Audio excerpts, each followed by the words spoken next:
I moved into the little rental outside Detroit 3 days before Thanksgiving, mostly because it was cheap and available immediately.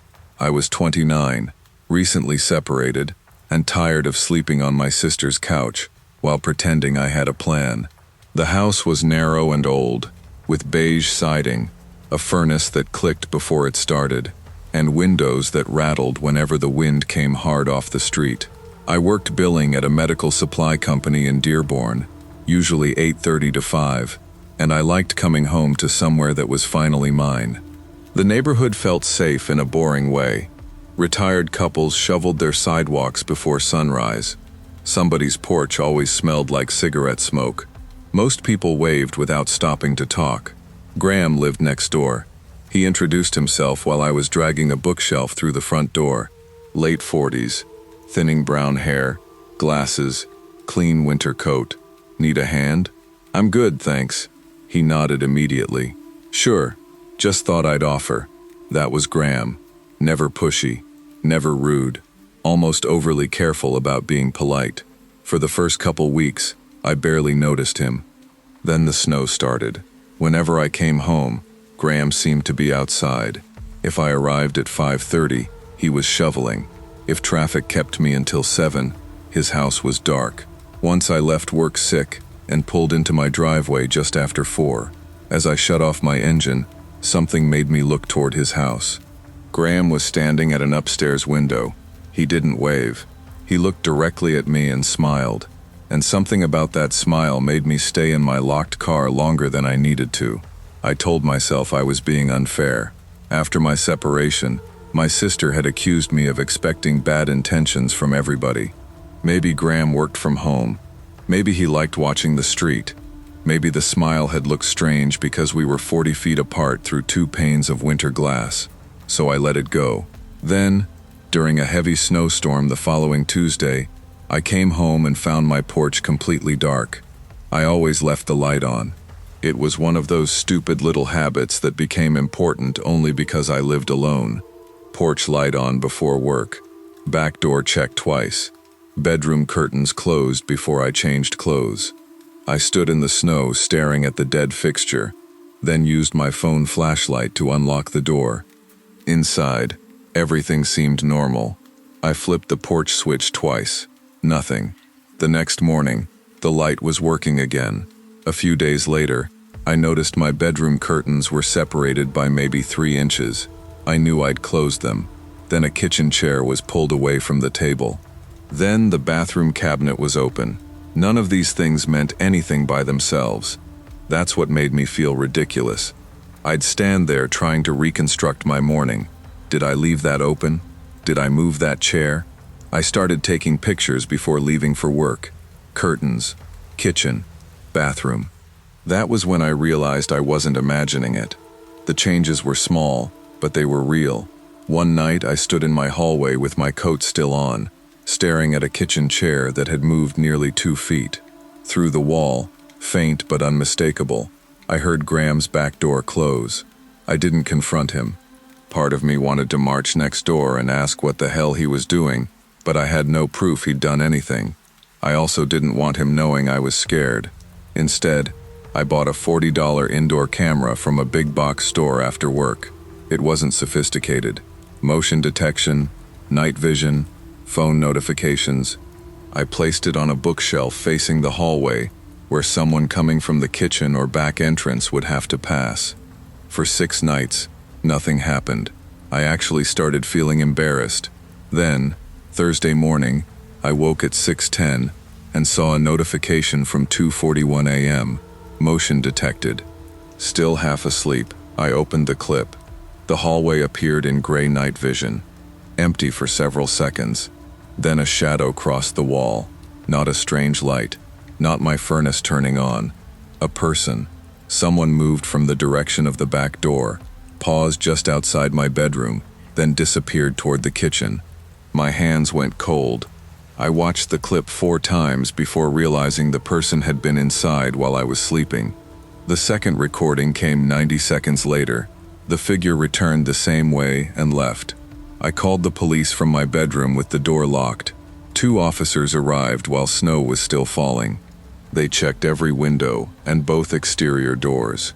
No forced entry, one said. Then he asked, "Landlord ever give anyone else a key?" I thought about it. My landlord, Dennis, had mentioned something during move-in. Graham used to help the previous tenants with snow. The officer stopped writing. "Your neighbor Graham?" I nodded. He looked toward the window, and for the first time, I noticed Graham's curtains were already open. Dennis answered on the third call. At first he sounded confused, then defensive. No.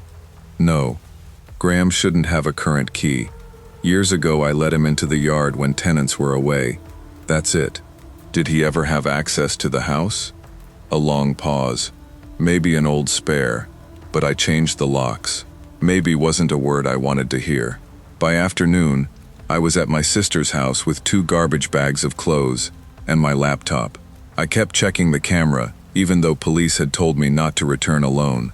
Then an officer called. Another neighbor had reported seeing Graham near the rear of her property late at night. Detectives had enough to start asking harder questions.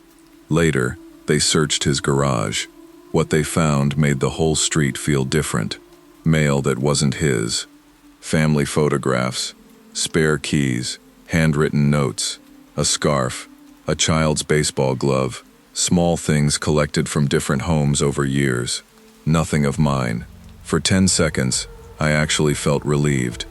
Then the detective said, "There is something connected to you. It was a notebook."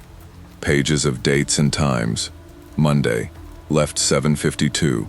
Wednesday, visitor, female, stayed 43 minutes. Friday, bedroom curtains open 10:18.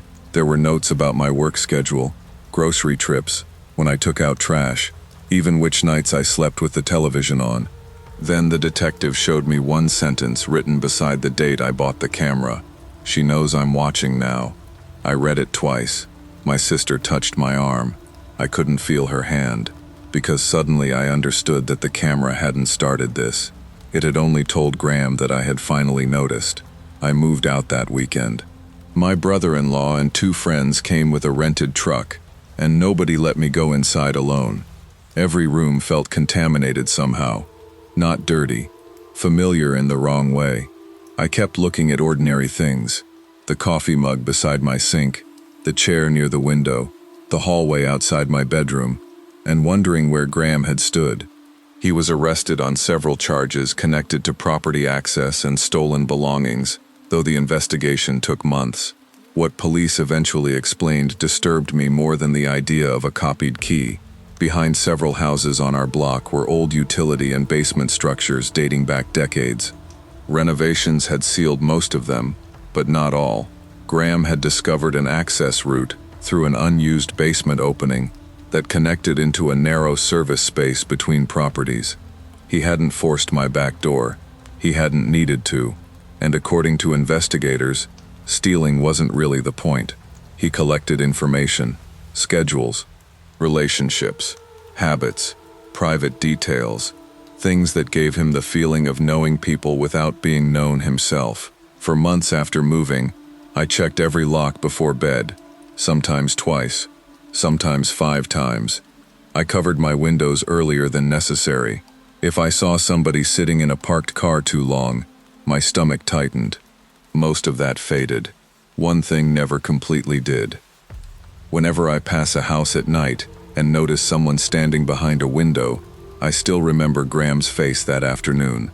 The direct stare, the small smile. Not because he had just started watching me, because he had realized I'd finally started watching him back.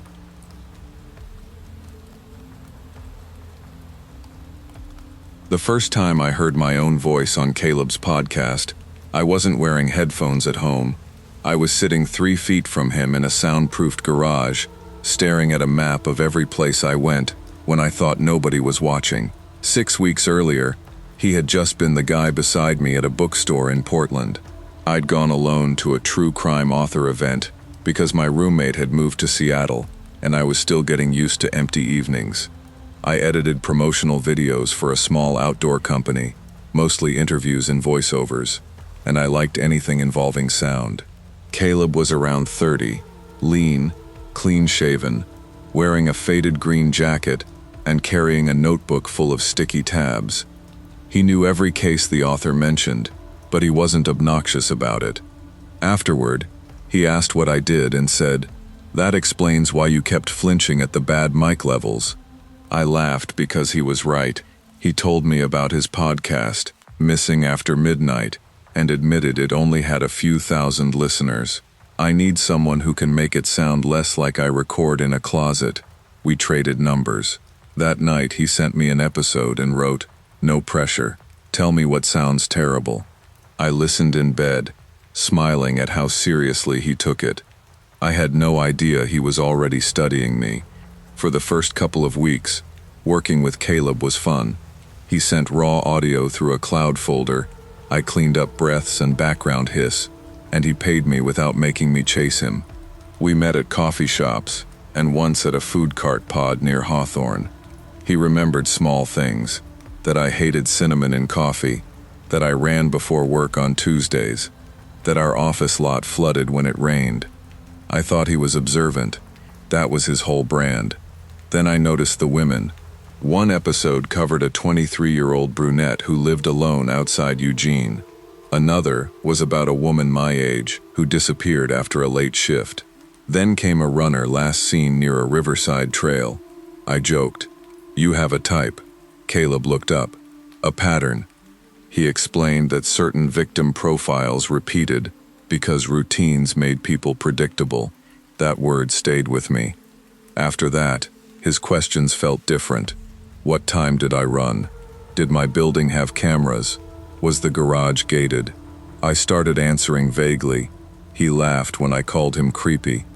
Every good story needs obsession. That Friday, he invited me to hear the final cut of a new episode at his studio. I almost said no. Then he added, "You did half the work. You should hear it properly." Against my better judgment, I went. Caleb's studio was a converted garage behind a narrow rental house in southeast Portland. The house looked ordinary. Recycling bins by the porch, wet leaves stuck to the steps, a bicycle chained to the railing. The garage didn't. Black acoustic foam covered most of the walls. Heavy curtains were pinned over the windows, and weather stripping made the side door shut with a soft thump. He offered me sparkling water and started the episode. For 10 minutes, it sounded normal. His calm narration, low music, clips from public records. Then I heard a woman laugh. My laugh. I sat forward. A second clip played. My voice saying, "I usually leave around 6, unless we're slammed." That had come from a phone call with Caleb 2 weeks earlier. I looked at him. "Did you record me?" He didn't answer right away. He watched my face instead. Then his podcast voice came through the speakers. Her mistake was thinking attention and danger were different things. My stomach went cold. Beside his keyboard were printed maps. One showed my apartment block. One showed the route I ran near the river. Another had my workplace circled, including the rear lot employees used after dark. Caleb lowered the volume. "It's not what you think." I stayed seated. The deadbolt was behind him. I remember noticing stupid things before I noticed fear. Condensation sliding down my unopened can. The red light on the audio interface. Caleb's knee bouncing under the desk. If I accused him, I had no idea how he would react. So I looked at the map and said, "The twist is good." His knee stopped. I swallowed. "But the ending doesn't work." He frowned. "What part?" "No listener would believe she came here without leaving proof. Texts, location history, audio. People document everything now." That hit his ego exactly where I hoped. Caleb leaned back. "That's why it's fiction." "Then prove it," I said, trying to sound amused. "Record us arguing about it. Behind the scenes bonus. Make it messy." His face shifted from defensive to interested. The editing template I built weeks earlier auto-uploaded every session to our cloud folder. Caleb knew that, but I was betting he had forgotten. He armed the microphone. For 12 minutes, I challenged details and played dumb. He corrected me. He explained how he learned my schedule from social posts, recorded calls, and drove past my building for atmosphere. He kept calling it research. My phone buzzed. I glanced down. My boss. I have to take this. Caleb waved toward the door. I walked outside without my coat and kept going. I called my coworker Maya because I knew I'd start doubting myself alone. From a grocery store lot, shaking, I opened the cloud folder. It was there. Maya listened to 30 seconds and said, "Send it to me, now." By midnight, copies were with my manager, Caleb's sponsor, and his landlord. I messaged 3 women from earlier episodes and asked if Caleb had contacted them privately. 2 replied before sunrise. Both said he knew details they'd never shared publicly. I filed a police report the next morning. By then, his website was down. His social accounts were gone. The landlord checked the garage. Caleb had packed and left without notice. That was the part I couldn't make peace with. There was no arrest. No neat ending. Just a man who knew how much uncertainty he could leave behind. Months passed. I changed my running route, then stopped running alone. I moved when my lease ended. Eventually, I stopped checking every parked car. Almost. Sometimes I still search podcast directories and new true crime shows. I tell myself I'm making sure Caleb never started again.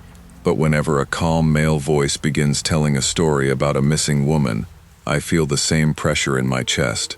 Because attention can feel flattering, right up until you realize it was surveillance all along.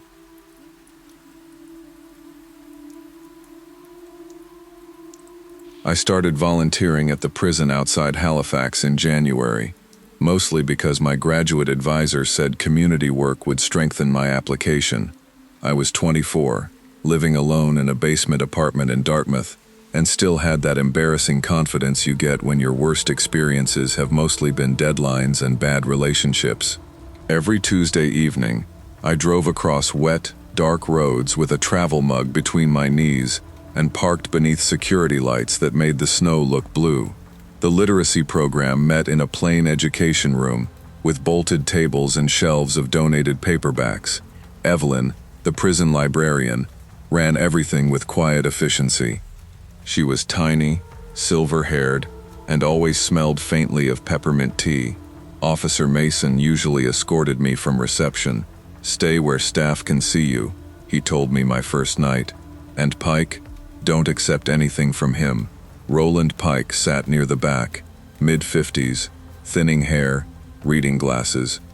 Newspapers had called him manipulative, calculating, dangerous with women. In person, he barely looked at me. He spent most sessions copying passages from old novels in careful handwriting. Then one Tuesday, I collected his worksheet. My full name was written in the margin. He had scratched it out so violently the paper had torn, and when I looked up, Roland was watching Officer Mason instead of me. I reported the page immediately. Mason took it from me in the corridor, studied the torn margin, then gave a small nod. "Good," he said. Something about his tone bothered me. Not alarmed, almost satisfied. "What does that mean?" "It means you did what you were supposed to do. You told me." After that, he became more attentive. At first, I appreciated it. He waited outside the classroom when sessions ended, and sometimes brought me coffee from the staff room. "Long drive back?" 20 minutes if the bridge behaves." "You live alone?" I laughed. "Is that part of the security interview?" He smiled. "Just making sure somebody knows when to expect you." He asked whether I had a boyfriend, where I parked, whether my building had underground access. None of it sounded threatening because Mason framed everything as practical advice. Roland, meanwhile, said almost nothing. One night I was helping him sound out a paragraph when he asked, "He waiting for you again?" I looked toward the door. Mason stood outside, drinking coffee. "You should focus on the page," I said. Roland nodded. Before leaving, he slid a library card under his workbook. I nearly handed it back. Then I saw the writing on the reverse. "Ask Evelyn about the missing volunteers." I kept the card in my coat pocket until the session ended. Mason was waiting near the security door. "Everything okay?" "Yeah, just tired." He offered me coffee. I told him I already had some, and walked toward the library before he could follow. Evelyn was shelving returns when I showed her the card. The change in her face was immediate. Her keys slipped from her hand and struck the floor with a sharp metallic sound. "Where did you get this?" "Roland." She glanced toward the hallway, then locked the library door. That frightened me more than anything Roland had ever done. Evelyn led me into a narrow archive room that smelled like dust and old cardboard. She opened a filing cabinet marked Volunteer Program. There were complaints inside. 3 women over 5 years. Different handwriting, same language. Officer Mason asks personal questions. Officer Mason waits after sessions. Officer Mason is becoming too protective. One woman wrote that he had appeared near her apartment after she stopped volunteering. My mouth went dry. What happened to them? 2 left the program. And the third? Evelyn hesitated. She disappeared while moving apartments. I stared at her. Then my phone vibrated inside my coat. A message from Mason. "You still in the building?" I didn't answer.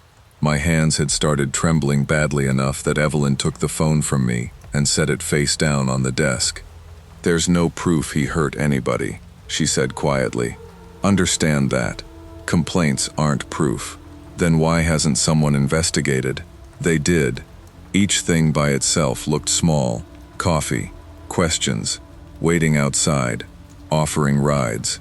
I thought about how many times I had thanked Mason for doing exactly those things. Then Evelyn said, "Roland remembers names." I looked at her. "He watches people. That's part of what makes him dangerous, but he also notices patterns." She pulled another file from the drawer. On several old literacy worksheets, Roland had written women's names in margins and crossed them out. "Why?" Evelyn closed the folder. "Roland writes them down because Mason forgets which girls he has already chosen." The sentence made me feel physically sick. I didn't know whether chosen meant harassment, obsession, surveillance, or something worse. That uncertainty was almost unbearable. Outside the archive room, footsteps passed slowly down the library corridor.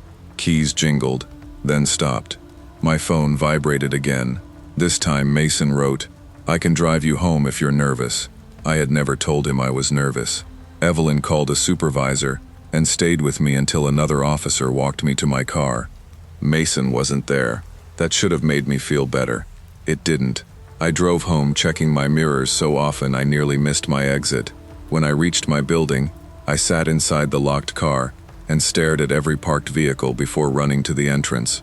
I resigned from the program the next morning. My advisor was confused. "You've only been there a few months." I know. I didn't explain much. Saying it aloud still made me feel foolish, because nothing had technically happened to me. 3 days later, Mason emailed my university account from a personal address. "Just checking that you're okay." I deleted it. A week passed. Then another message arrived. The subject line was, "You're safer with people who understand you." I forwarded both emails to the prison administration and police, changed my routines, and stayed with a friend for several nights. I never heard from Mason again. I also never went back to see Roland. For a long time I felt guilty about that. He was still a dangerous man. Evelyn had never asked me to forget that. But danger had been easier to understand when it sat across from me wearing prison clothes. What changed me was learning that sometimes the person warning you about the monster is only trying to control where you look.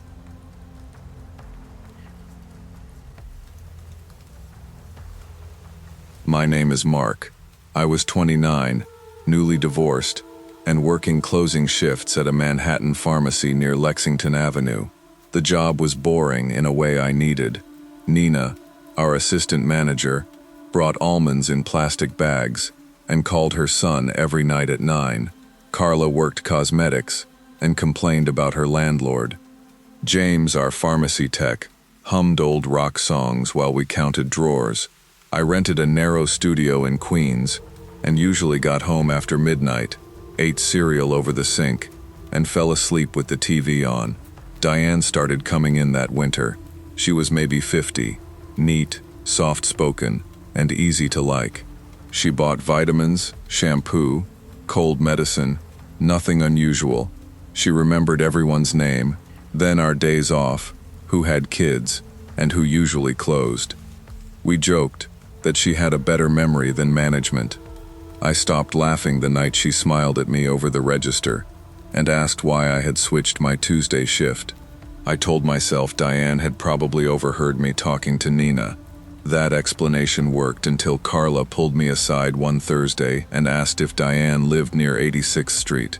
Carla had seen her outside the subway station twice that week, standing beside a newspaper box with no shopping bags and no phone. "She didn't talk to me," Carla said. "She just stood there."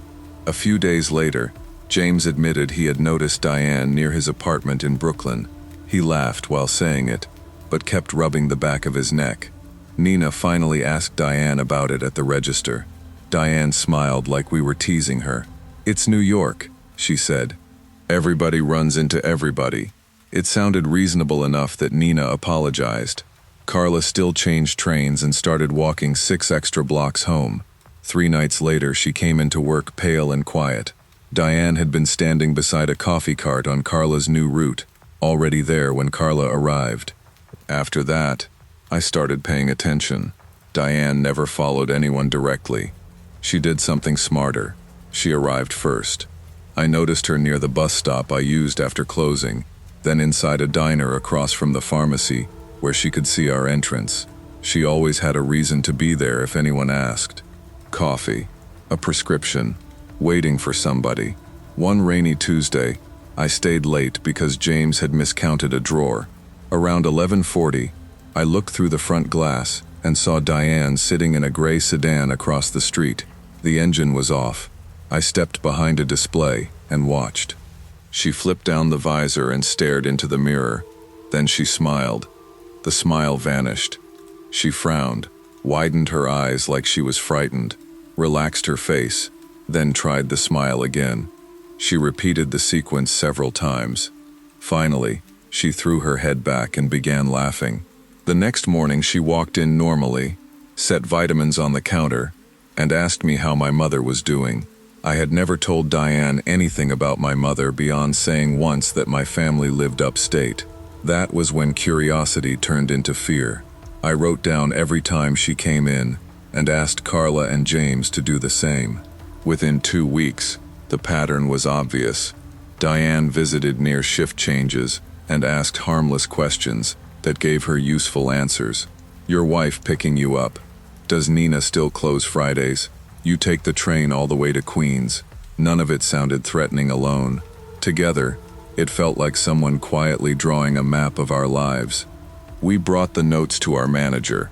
He worried about banning a customer without proof, but 3 complaints changed his mind. Diane listened without interrupting. I expected anger. Instead, she smiled. "You people really don't understand how much you reveal when you think nobody is paying attention." Then she placed her lotion on the counter and walked out. Through the window, I watched her stop across the street and look back at us. For a few weeks, every closing shift felt wrong. I checked reflections in dark windows. Carla called her boyfriend before leaving the subway. James parked closer to his building. Nothing happened. Diane never returned, and embarrassment crept in beside the fear. I wondered if we had turned an eccentric woman into something sinister because we had scared one another. Months passed. I found another job and stopped working nights. Then one Saturday afternoon, I passed a pharmacy downtown. Across the street sat a familiar gray sedan. Diane was inside, watching employees through the window. A young cashier came outside on break. Diane lifted a coffee cup, put on that warm little smile, and waited until the woman passed before writing in a notebook. I kept walking, then called the store and told the manager what had happened to us. I still don't know what Diane wanted. Maybe knowing us was the whole point. Ever since, I pay attention to what my routines reveal when I think nobody is watching.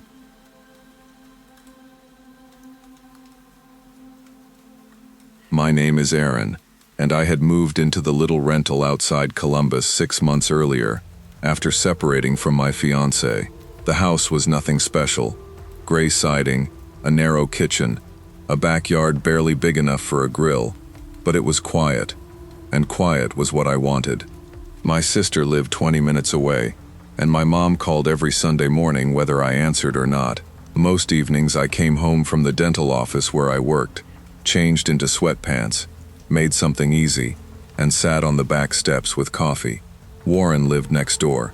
He looked to be in his 60s, thin, careful, always in work pants, and the same brown jacket. He waved, but rarely talked. What I noticed first was his voice. He was constantly talking in his yard when nobody else was there. Sometimes he sounded annoyed. Sometimes he laughed. Once, I looked over and found him standing motionless beside his shed, facing my house. When he noticed me, he smiled and went back to pulling weeds. I remember thinking he was lonely. Then I saw what happened with the soccer ball. The boy across the street was maybe 8 or 9, small enough that the ball looked oversized against his sneakers. It rolled through a gap in Warren's fence one Saturday afternoon. I was watering plants when the kid slipped through the gate to get it. Warren came around the shed fast enough to make me look up. At first he only pointed toward the sidewalk and told the boy not to trespass. The kid apologized. Then Warren crouched until they were eye level, smiled, and whispered something I couldn't hear. The boy's face changed instantly. His mouth tightened, his eyes filled, and he backed away clutching the ball. When his mother hurried over, Warren stood up and became someone else. His shoulders relaxed, his voice softened. "I scared him," he said. "That's on me. I lost my patience." She accepted the apology and guided her son home. Warren even waved. That night, I kept replaying the switch in his face. A few days later, while carrying groceries inside, I glanced at his upstairs window. Warren was behind the curtain, watching a family walk their dog. The second the father looked toward his house, Warren disappeared. When they passed, his face slowly returned to the glass. That was the first time loneliness stopped feeling like a good explanation. After that, I started noticing things I probably would have ignored before. Warren knew when the school bus came. He knew which kids cut through the alley and which parents worked late. He never did anything obvious enough to confront. That was what bothered me. One rainy evening I was parked outside finishing a phone call when I saw a teenage girl walking from the bus stop with her hood up. Warren was 20 or 30 yards behind her. He wasn't hurrying, but he was moving in the same direction. The girl glanced back. Warren immediately turned toward his own mailbox and began sorting through envelopes, like he had been standing there all along. I told myself there could be an innocent explanation. I hated that I kept doing that. At our neighborhood barbecue 2 weeks later, Warren was almost charming. He joked with the dads about lawn care, complimented someone's potato salad, and helped carry folding chairs. Then I went behind my garage for extra ice and heard him before I saw him. He was standing alone near the fence, jaw tight, whispering the same words again and again. "They don't listen until they're afraid." I froze with the cooler handle in my hand. A second later he noticed me. His face opened into that familiar pleasant smile. "Need help with that?" he asked. I said no, and carried the ice back with both hands, because they were shaking. From then on I watched how Warren acted around the neighborhood kids. He would step into arguments that had nothing to do with him, correct them sharply, scare them with some quiet warning, then soften his voice once they were upset. It was subtle enough that each incident looked harmless by itself. Together, it felt deliberate. The real break came when a girl named Lucy told her mother that Warren had followed her home from school. Lucy was 11. Her mother, Dana, confronted him on the sidewalk that evening. Warren looked genuinely confused. "I haven't seen Lucy today," he said. Dana almost apologized, until another parent mentioned his son had said something similar weeks earlier. That night, 6 of us sat around Dana's kitchen table, comparing what the kids had told us. Different days, different streets, same pattern. Warren appeared nearby, spoke to them when adults weren't around, frightened them, then acted warm later. Nobody had proof of a crime, But nobody laughed anymore. Dana called the landlord. Another parent made a police report so there would be a record. 2 weeks later, Warren's landlord told us his lease would not be renewed. Warren never confronted anyone. He only started packing. The last week was strangely quiet. Warren stopped sitting outside. His curtains stayed closed, and a rented trailer appeared in his driveway. I felt relief, but also guilt, because part of me kept wondering whether we had misunderstood a lonely, troubled man. On his final evening, I was washing dishes when I noticed light moving through his living room window. Most of the furniture was gone. Warren stood in the middle of the room facing an old wooden chair he hadn't packed yet. He was talking to it in a low, irritated voice, pausing between sentences as if someone were answering. I couldn't make out the words through the rain until he moved closer to the open window. "No," he said. "They noticed because you got careless." Then silence. I stepped back from my sink, suddenly embarrassed to be watching him after everything. Warren's head turned toward my house. Slowly, he looked directly at my kitchen window and smiled. "She's still watching me," he said quietly. I closed the blinds and locked the back door. By morning he was gone. I never learned what he meant, or whether the chair meant anything beyond a man talking to himself. What I learned was simpler. Dangerous behavior rarely arrives looking dangerous. Sometimes it arrives smiling, helpful, and completely reasonable.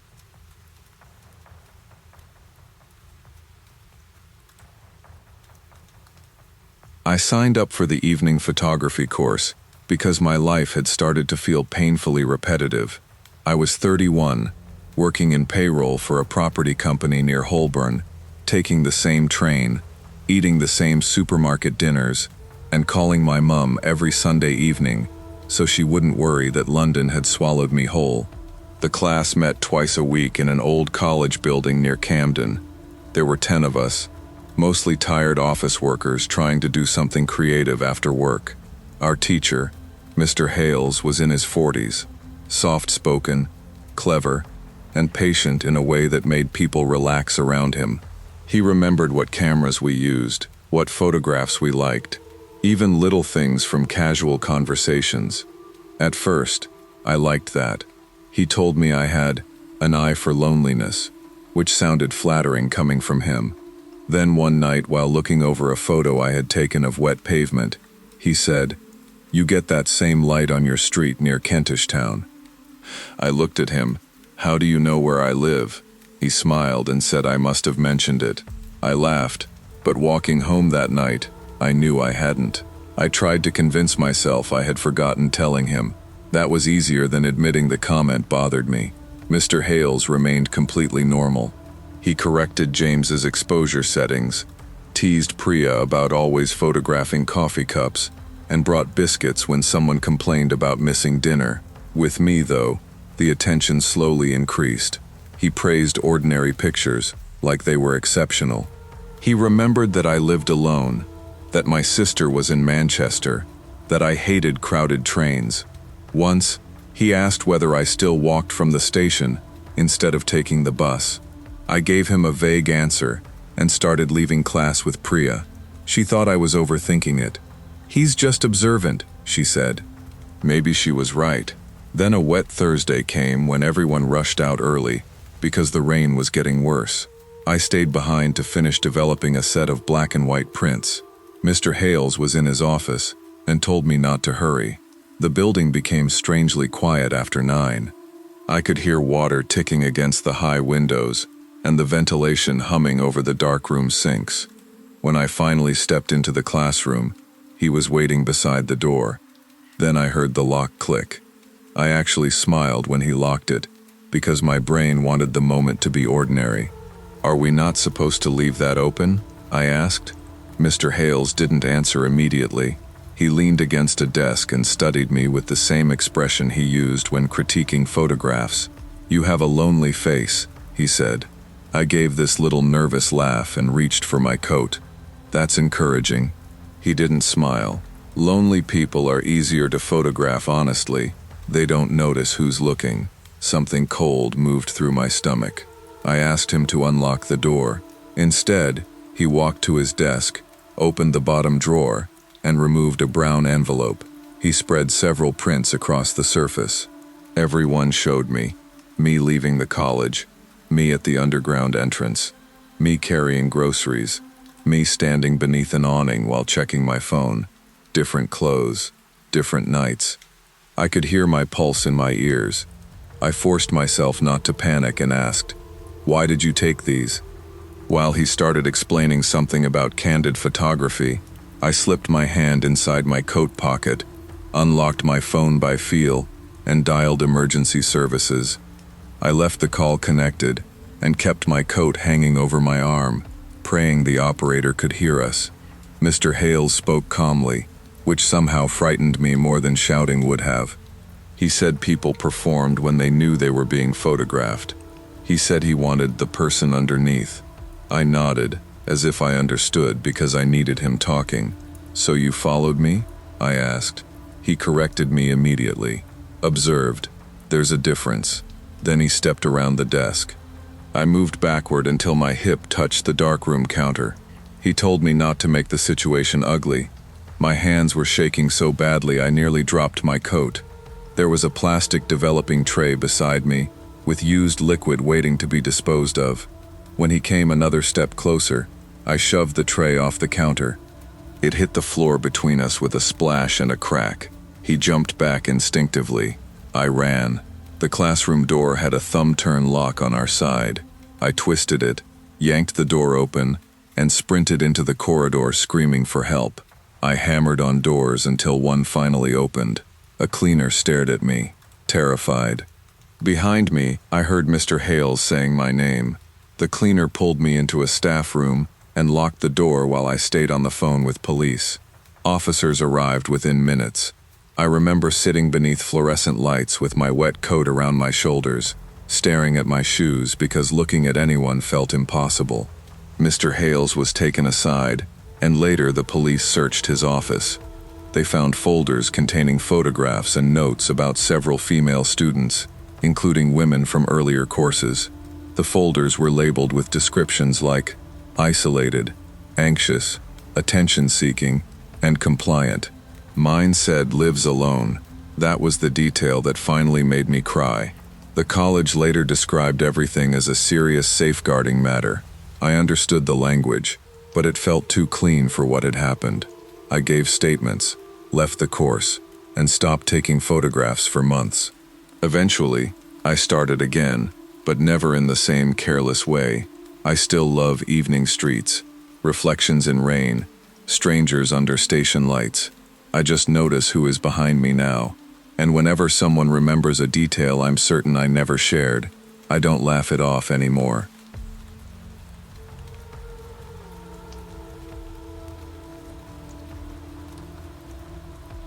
I was 29 then, a project coordinator at a marketing firm downtown, the kind of job where everyone praised work-life balance until a client presentation was due. I lived in Ballard with my roommate, Jess, who worked early shifts at a veterinary clinic and left sticky notes on the fridge reminding me to eat real dinners. Most nights I was home by 7. That Tuesday, our biggest retail client changed half the deck at 5:30, and I volunteered to stay because I knew the numbers best. By 9, the office had emptied. I ordered noodles, kicked off my heels under my desk, and texted Jess that I'd probably be home around 11.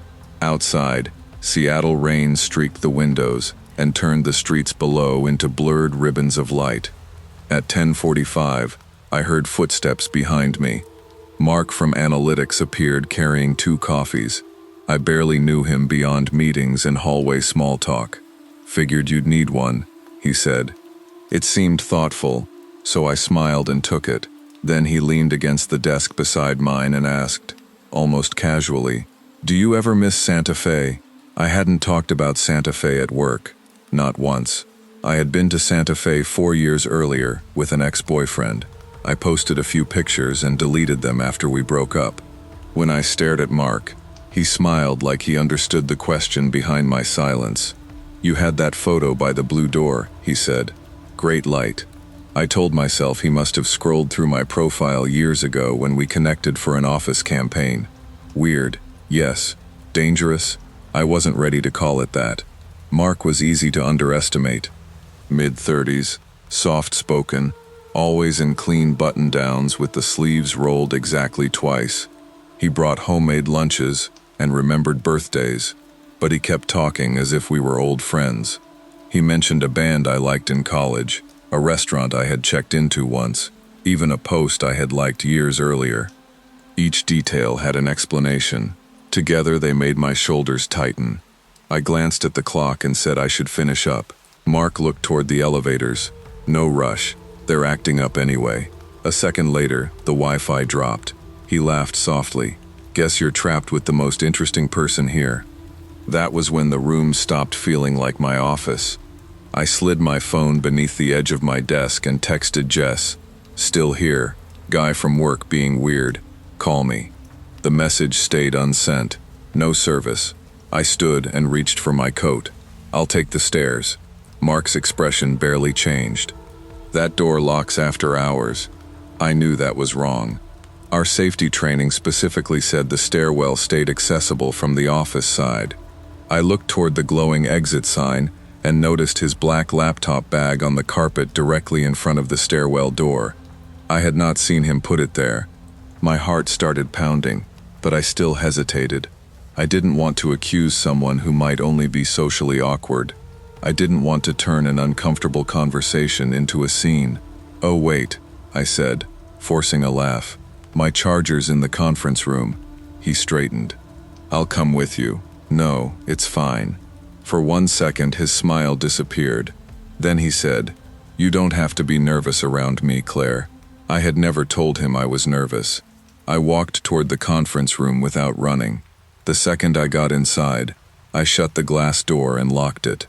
His reflection appeared behind me before I heard the first knock. The conference room had one glass wall facing the office and windows overlooking the wet city. No second exit. I backed away from the door while Mark stood outside with one hand in his pocket. He didn't bang. He knocked gently. Claire, come on. This is embarrassing. I spotted the landline beside the presentation screen and grabbed it. Building security answered, and I gave our floor, company name, and said a coworker was preventing me from leaving. Mark watched me through the glass. His face changed when he realized who I was calling. You're overreacting, he said. I just wanted one real conversation, without everyone around. I stayed silent. Then he added, You act like I'm a stranger. I know you better than half the people you call friends. That frightened me, more than shouting would have. Security told me officers were coming up. A moment later, I heard the elevator machinery start beyond the wall. Mark turned toward the sound and walked quickly toward the stairwell. When security arrived with 2 police officers, one guard tried the stairwell door and frowned. A conference chair had been wedged beneath the handle from inside our office. I didn't sleep that night. Jess sat with me on our living room floor until sunrise, while rain tapped the windows and my tea went cold. I kept replaying the coffee, the old photos, the bag by the door. Police questioned Mark downstairs. He had not touched me or made an explicit threat, but the blocked stairwell changed everything. HR put him on leave the next morning. Within a week, he was fired after the company reviewed badge records and spoke with 2 women who said he had made them uncomfortable before. I transferred teams anyway. For months, I checked dark office windows before entering empty rooms.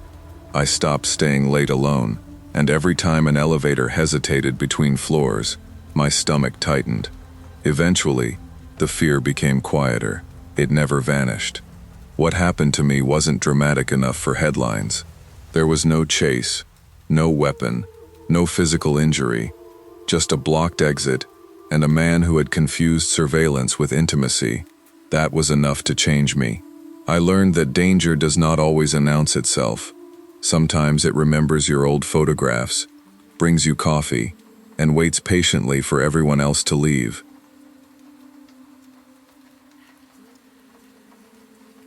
I moved into the basement suite in Vancouver in October because it was the first place I could afford without taking a second job. I was 28, working billing at a dental supply company, and after a bad breakup, I wanted somewhere quiet, where nobody expected anything from me. The suite was small but clean, one bedroom, low ceilings, beige carpet, and a narrow kitchen window level with the backyard grass. My mom hated the windows. She said they made the place feel buried. I laughed and told her cheap rent had a personality. The landlord, Daniel Mercer, lived upstairs with his wife, though I rarely saw her. Daniel was in his early 50s, polite in a restless way, always rubbing his palms together while he talked. The first week he came down twice, once to check the water pressure, once because he thought a vent sounded loose. Nothing was wrong either time. I told myself he was protective of the property. By November, his visits had become a pattern. Pipes, furnace, water heater, smoke detector. He always had a reason, and always smiled when I hesitated.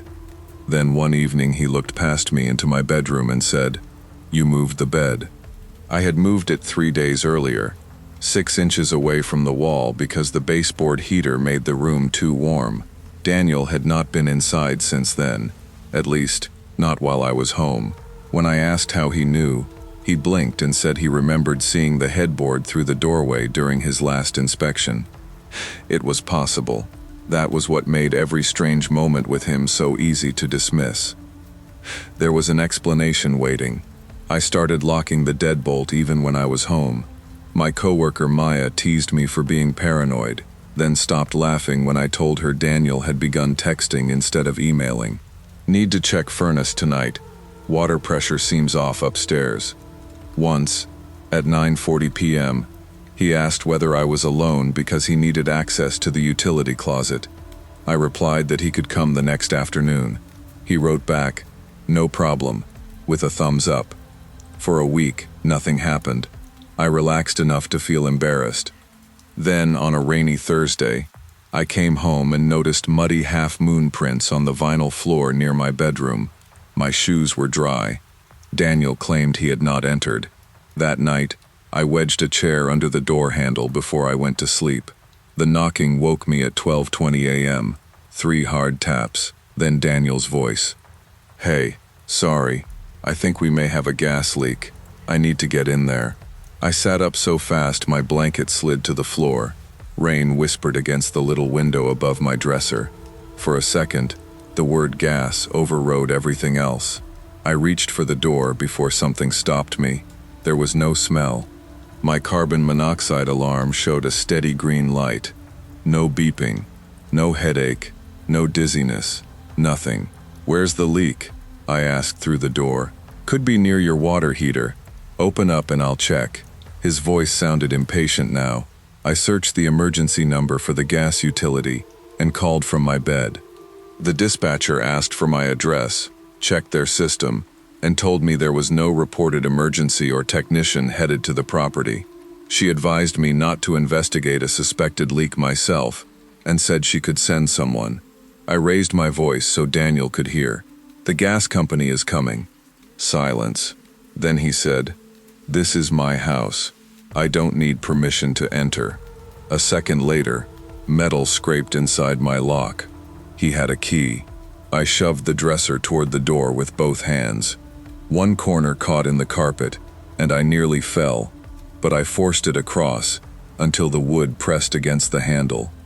Daniel twisted the lock again outside. "Are you serious?" he snapped.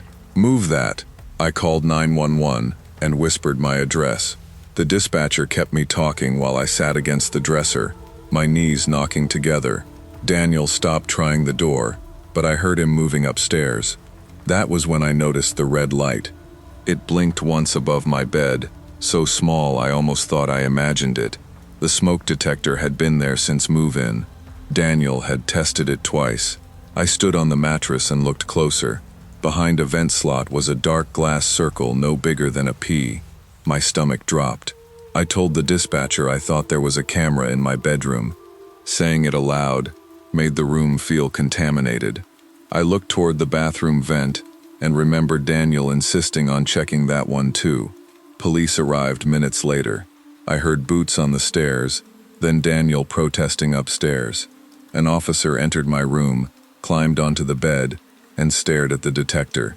Then he quietly said, "Don't touch anything." They found one camera inside the smoke detector and another hidden behind the bathroom vent. I sat wrapped in a blanket on my bed, while officers photographed everything I had treated as home for 3 months. Upstairs, they seized Daniel's laptop. An officer later told me there were saved recordings from inside my suite. I did not ask how many. I still have not. Daniel was arrested that night. His wife stood in the kitchen crying and saying she had no idea. I believed her because she could not make herself look toward the basement stairs. 2 officers waited while I packed my passport, medication, work laptop, and a duffel bag. Maya answered on the second ring and told me to come straight over. I left at 3:14 in the morning without taking my furniture or the framed photograph beside my bed. A tenant's attorney helped me end the lease. A month later, I moved into a building with electronic entry and written notice for maintenance. I check smoke detectors when I stay somewhere new. What changed most was not that I became afraid of strangers. I stopped confusing access with permission. A key can open a door, but that does not mean the person holding it belongs on the other side.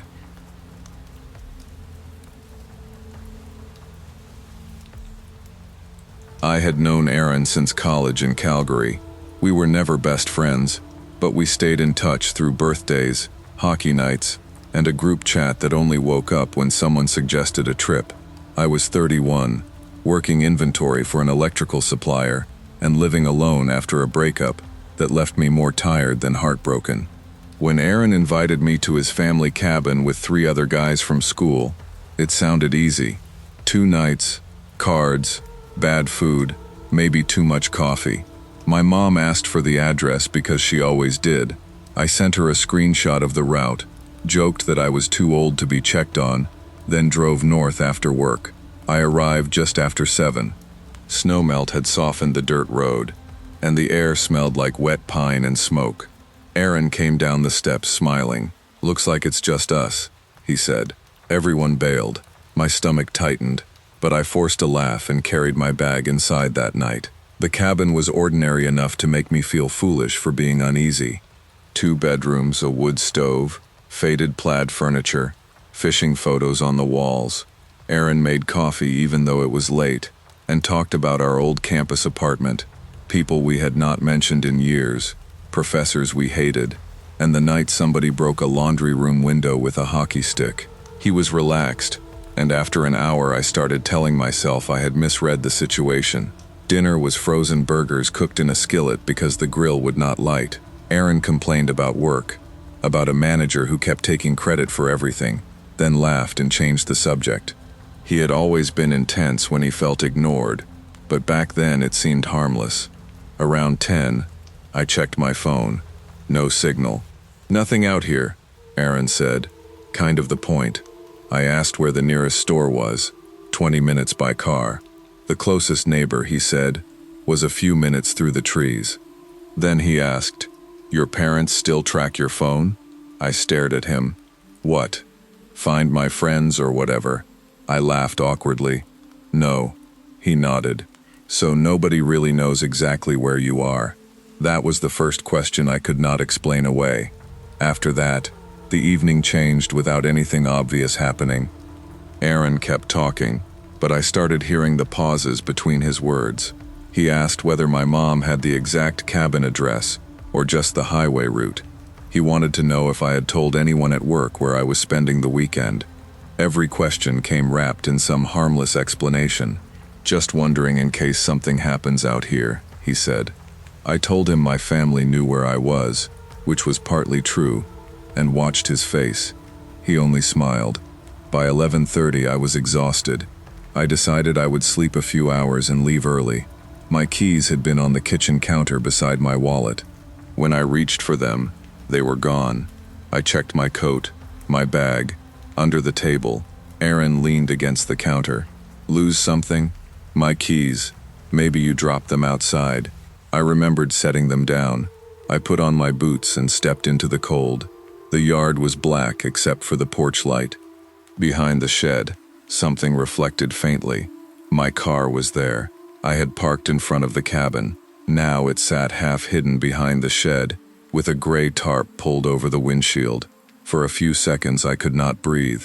Then the cabin door opened behind me. I turned and saw Aaron on the porch.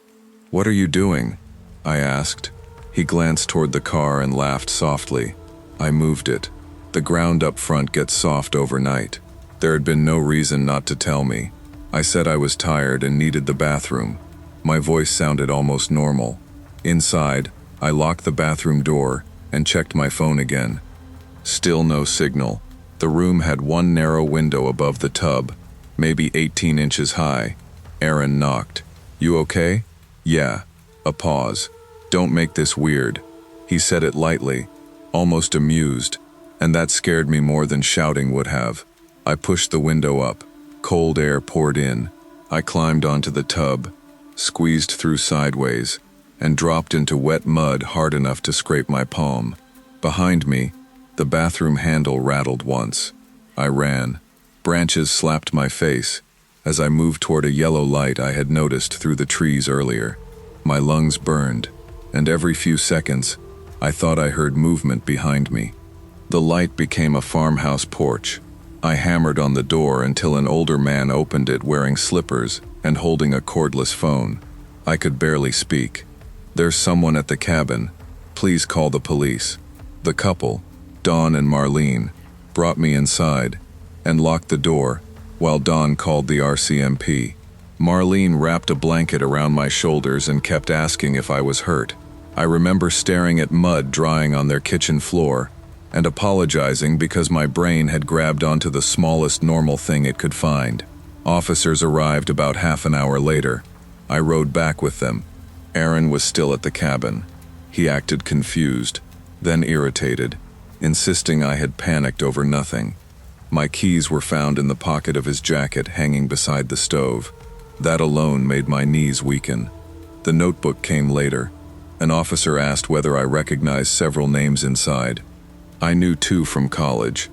Beside the names were dates, routes, and short notes about possible accidents: a fall near water, a vehicle problem on an isolated road, someone drinking too much before driving. My name appeared near the back. I never learned how far Aaron intended to go that night. I only knew I had stopped giving him the chance. I drove home the next afternoon with my mother on speakerphone most of the way. I still travel. I still visit friends. But now someone always knows where I am. Trust used to mean not asking questions. Now I know better.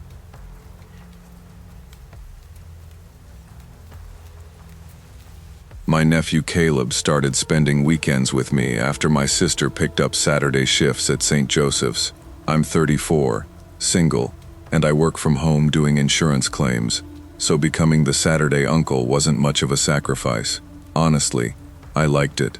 Caleb brought noise into my apartment: Cheerios under the couch, fingerprints on the television, toy cars lined across the bathroom floor. He also forced me outside. The playground sat behind my building, past a row of maples and a cracked basketball court. Most Saturdays followed the same routine: coffee for me, chocolate milk for Caleb, then 2 hours at the park before lunch. That's where I first noticed Arthur.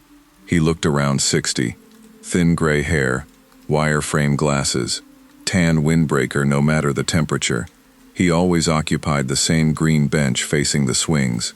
Usually he had a newspaper. Usually he wasn't reading it. He'd lower the pages whenever children argued, especially when one child refused another. One morning a little girl shouted, "No, I don't want to." Arthur's jaw tightened. Not anger exactly, more like she'd disappointed him. Then he caught me looking and raised his newspaper. I remember thinking I'd probably imagined it. The following Saturday, Arthur was there before us, and when Caleb ran toward the swings, Arthur folded his newspaper before Caleb had even reached them. For the next few weekends, nothing happened that I could point to. That was what made me feel ridiculous. Arthur didn't photograph anyone. He didn't offer candy. He didn't follow children into the restroom. Whenever another adult passed, He'd give a polite nod and go back to his paper. If somebody had asked me what he'd actually done, my answer would have sounded stupid. He watches. Everybody watches at playgrounds. Still, I began positioning myself differently. I stopped sitting with my back toward the bench. I kept Caleb where I could see him. Caleb never mentioned Arthur, until the soccer ball rolled away from him one Saturday afternoon. It bumped Arthur's shoe. Arthur trapped it beneath his loafer and looked at Caleb. "Come get it." Caleb slowed. Arthur picked up the ball but didn't hand it over immediately. "You should learn to listen the first time," he said. His voice wasn't loud. It sounded almost grandfatherly. Caleb looked at me. Something in his face changed. I walked over and said, "I'll take it." Arthur smiled. "Just teaching him manners. He's 5. Best age to learn." I took the ball. Caleb grabbed my hand and wouldn't let go until we reached the apartment. That evening he asked me something while I was making grilled cheese. "Uncle Mark?" "Yeah?" "Why did that man know I don't listen?" I turned from the stove. "What do you mean?" Caleb stared at the floor. He said, "Mommy says it too." Arthur had never met my sister. I questioned Caleb carefully, because kids can connect things adults never meant to connect. Arthur hadn't mentioned my sister. Caleb admitted that after a minute, he'd heard "listen" the first time at home and assumed Arthur somehow knew. That should have reassured me. It didn't. The next weekend I spoke to Dana, a mother I recognized from the playground. Her daughter Sophie was 7 and seemed to know everybody. I nodded toward Arthur. "You know that guy?" Dana barely looked. "Arthur? He's been coming here forever. He have grandchildren?" "Not that I know of." She said it casually, then watched him for a few seconds. "He's weird though." That word opened something. Dana told me Arthur sometimes talked to kids when parents were close enough that it looked harmless. Little questions. Who cheated at tag? Who didn't share? Who was being mean today? Then Sophie came running over.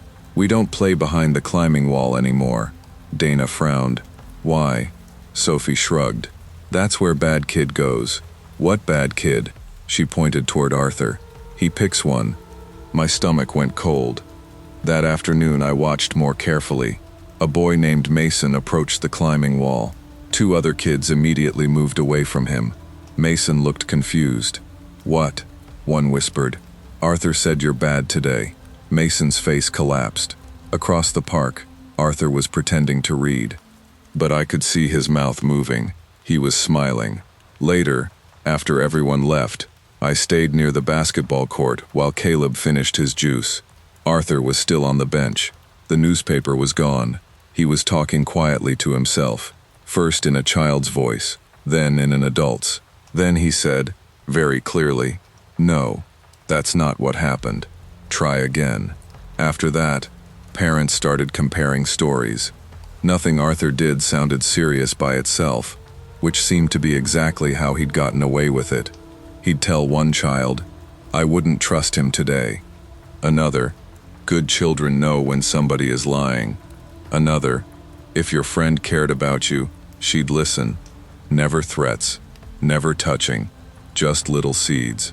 Within weeks, kids who'd played together for years were asking each other who Arthur liked, who he'd called bad, who was in trouble. Caleb stopped going near the bench completely. Then one Saturday, Mason's mother finally confronted Arthur. I was close enough to hear. "Stop talking to my son." Arthur lowered his paper. "I beg your pardon?"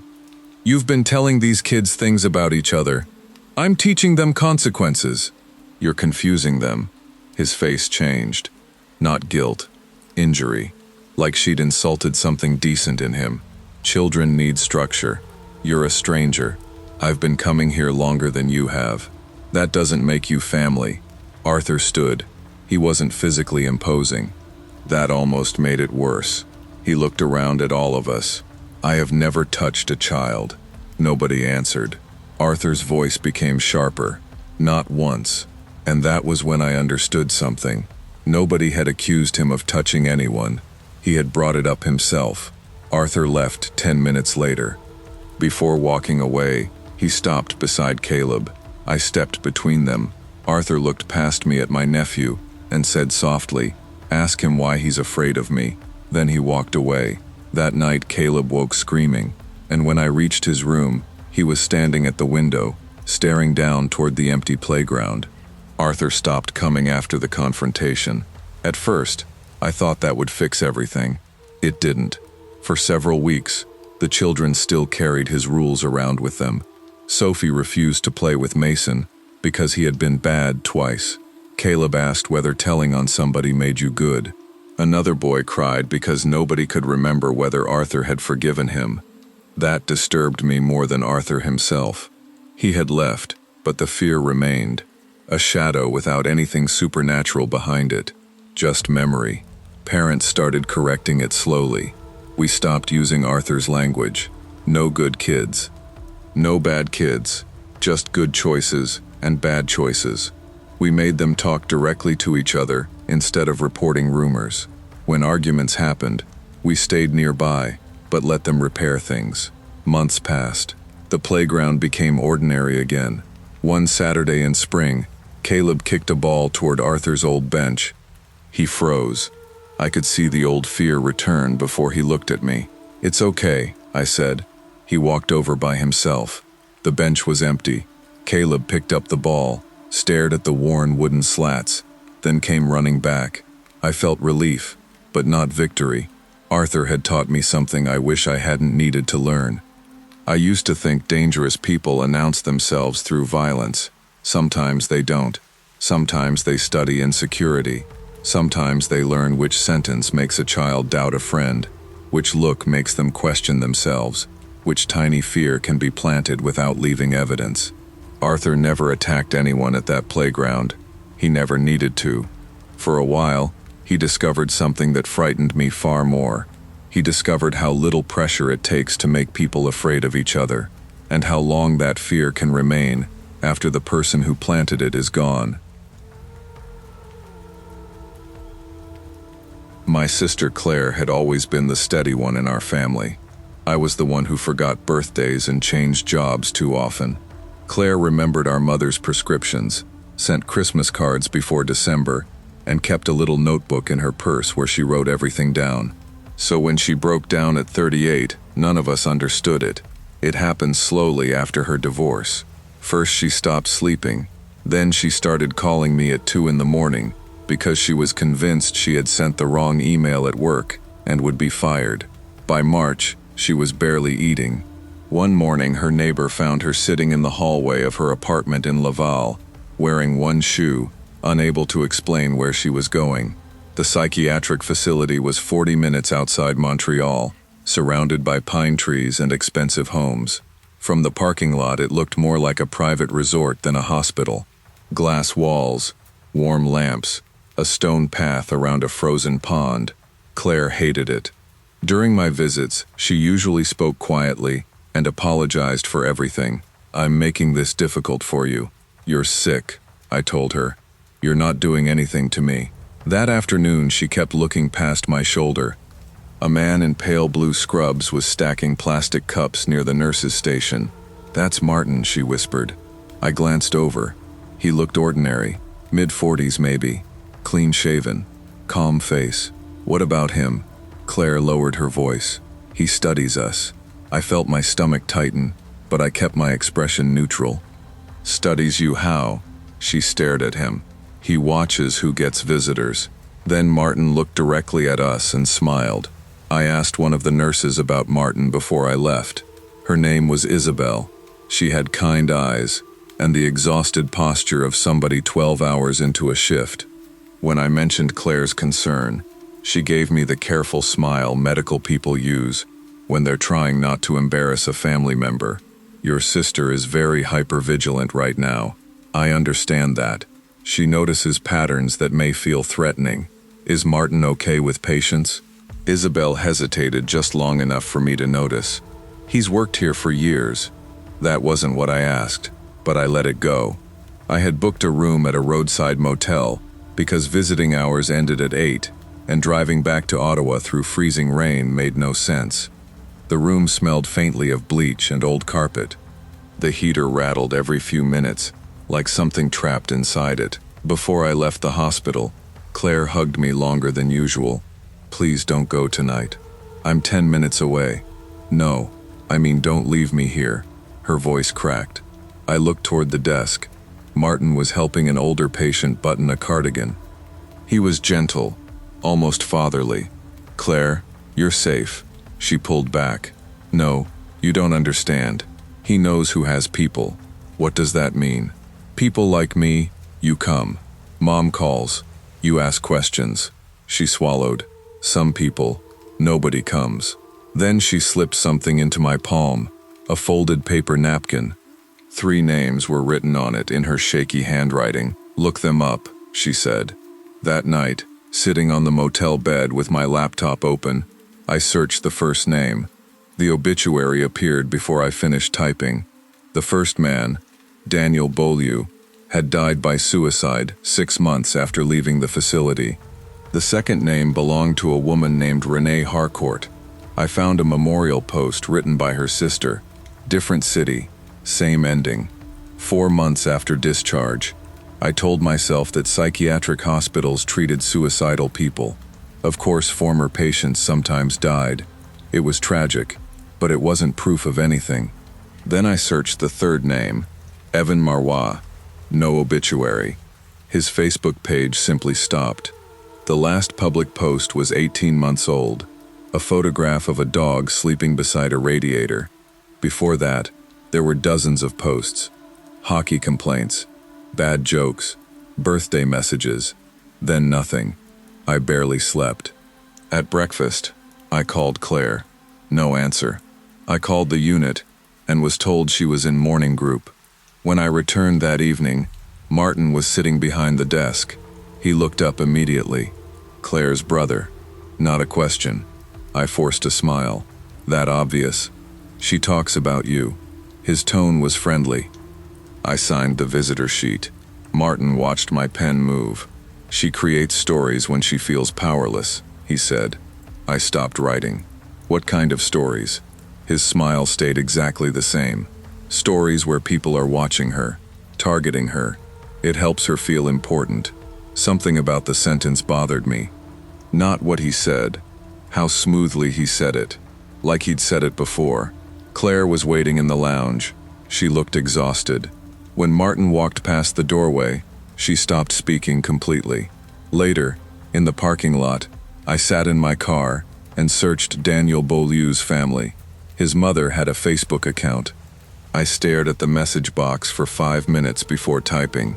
"My sister was a patient at the same facility as your son. Did he ever mention an orderly named Martin?" The reply came 9 minutes later. "Yes, call me." Daniel's mother, Louise, sounded cautious at first. Then I mentioned Martin's name again. Her breathing changed. "My son called him the night man." I asked why.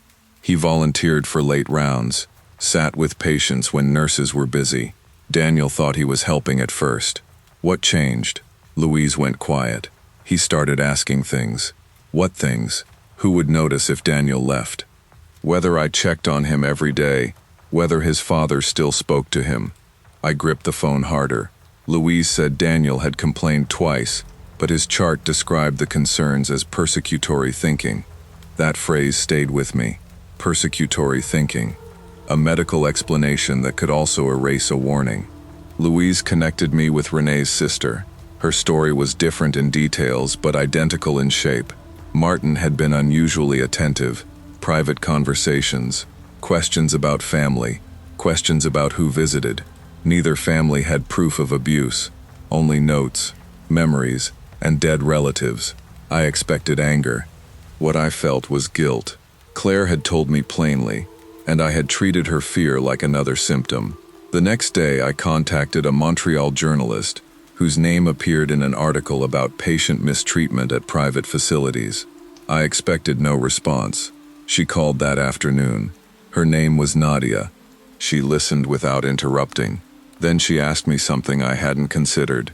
"Do you have your sister's records?" "No." "Get them." "Why?" "Because if she complained, somebody wrote something down." I requested the records that evening. The facility told me Claire would need to sign consent. When I brought her the form, she read it twice. Then she looked at me and whispered, "You finally believe me." I couldn't answer right away, and the look on her face when I hesitated hurt worse than anything Martin had done yet. Claire signed the release. Her records arrived 4 days later. Most of it was ordinary clinical language: sleep, medication, appetite, mood. Then Nadia found the pattern. 3 separate entries described Claire expressing unfounded concerns regarding overnight staff. Martin's name never appeared. Neither did the fact that Claire had identified one specific orderly. Louise's attorney obtained Daniel's records. Renee's family did the same. The wording was almost identical. Within 2 weeks, there were 5 families talking to each other, 1 lawyer coordinating documents, and Nadia asking questions the facility suddenly seemed very interested in answering privately. There were no police cars, no dramatic arrest. Martin simply disappeared from the unit schedule. The facility sent families an email announcing an internal review of staff-patient boundary procedures. Claire laughed when I read it to her, not because it was funny. "That means they're scared," she said. She transferred to a public hospital closer to Montreal. The building was uglier. The food was worse. But she started sleeping again. Months later, she admitted she still watched staff members' faces whenever she told them something frightening. She was always checking whether they believed her. I apologized once. Really apologized. I should have listened sooner. Claire looked at me for a long time. "You thought I was sick. You were sick." I know. That was the part that stayed with me. Martin never needed to choose people nobody loved. He only needed to choose people whose fear already had a diagnosis. I used to believe safety meant locked doors, trained staff, medication charts, cameras in hallways. Now I think it begins somewhere much simpler. When a frightened person tells you something is wrong, you listen before deciding what their fear is allowed to mean. At 17, I was the student teachers loved because I made their jobs easy. I arrived early, handed work in on time, and kept university brochures taped above my desk. Mom worked at a pharmacy, Dad drove delivery vans, and neither had gone to university, so my applications became a family project. Dad checked train fares to campuses. Mom saved prospectuses in a kitchen drawer. Mr. Armitage taught English literature. He was funny, sharp, and good at making nervous students feel intelligent. He stayed late to help with personal statements and remembered small details from weeks earlier. One afternoon, he held back my essay after class. "You write like someone much older," he said. I laughed awkwardly. He studied me for a second. That can be lonely. It landed harder than praise. I had spent years feeling older than my friends, too serious, too focused. He made it sound like he had noticed something nobody else had. A week later, a novel appeared on my desk with my name inside the cover. "For you," he said. I took it home. For reasons I couldn't explain, I never told my parents where it came from. The book became part of a routine that looked harmless from the outside. After class, Mr. Armitage asked what I was reading, which universities I wanted, whether people my age ever exhausted me. He never told me to drop my friends. He only said things like, "You'll outgrow some people. That happens." 10-minute conversations became half an hour. He marked extra drafts and sent long comments through the school system late at night. Nothing romantic, nothing explicit. That was what made it hard to call wrong. One rainy Thursday, he offered me a ride home. "I'm heading that way anyway." I hesitated. He smiled. "You can say no." So I said yes, partly because he had made it feel like my decision. His car smelled like coffee and wet wool. He asked about Mom and Dad, whether they understood how competitive university would be. I defended them, then complained about them. He listened without interrupting. Before I got out, he said, "You don't have to make yourself smaller so other people feel comfortable." I carried that sentence around for days. By December, I was telling him things I had never told my closest friend, and every time, I believed I had chosen to. The night I found the folder, I had stayed late helping with a school theater rehearsal. We finished after 8. Rain glazed the parking lot, and the corridors smelled of floor cleaner and dust. Halfway to the bus stop, I realized my notebook was still in Mr. Armitage's classroom. His light was on when I went back, but the room was empty. My notebook sat beside his computer. Next to it was a beige folder, with my full name across the tab. I opened it expecting university paperwork. The first pages were ordinary. Essays, personal statements, copies of messages I had sent through the school portal. Then came photographs from school events. Me at awards night. Me near the library. Me laughing with friends at a fundraiser. Nothing indecent. Nothing I could point to and call a crime. The last page was handwritten. Possible outcomes. One line described me leaving Leeds. Another read. Family tension increases. Reduced contact. Below that, trust becomes exclusive. And under it, in smaller writing, dependency likely if reinforced carefully. My fingers went numb around the paper. Then footsteps entered the corridor and started coming toward the classroom. I slipped behind a storage cabinet packed with costumes and old papers, pressing the folder against my chest. Mr. Armitage entered with Sophie Mercer from my class. Sophie was quiet, brilliant at history, and had recently started eating lunch alone. "I'm sorry it's so late," she said. "Don't apologize. You work harder than most people here." The softness in his voice made my stomach tighten. Sophie said her mother thought she was putting too much pressure on herself. Mr. Armitage gave a laugh. Parents get frightened when their children become people they can't fully understand. I had heard almost the same sentence from him. Then he said, "You're exceptional, Sophie. That can be isolating." Something inside me dropped. Exceptional was my word. I had built months of trust around it. He kept talking gently, asking questions, making her feel seen. Nothing sounded openly dangerous. That was the worst part. I knew. I wasn't special. I was selected. After they left, I photographed every page, returned the folder where it had been, grabbed my notebook, and walked into the rain. At home, Mum saw my shaking hands. "Everything okay?" "Just cold," I said. I stayed awake until 3, staring at the photographs on my phone. Then, I made a new email account. I sent the images to the head teacher, the local safeguarding office, and parents whose addresses were listed on school committee pages. I didn't accuse him of a crime. I wrote, "Please ask why a teacher is documenting students this way."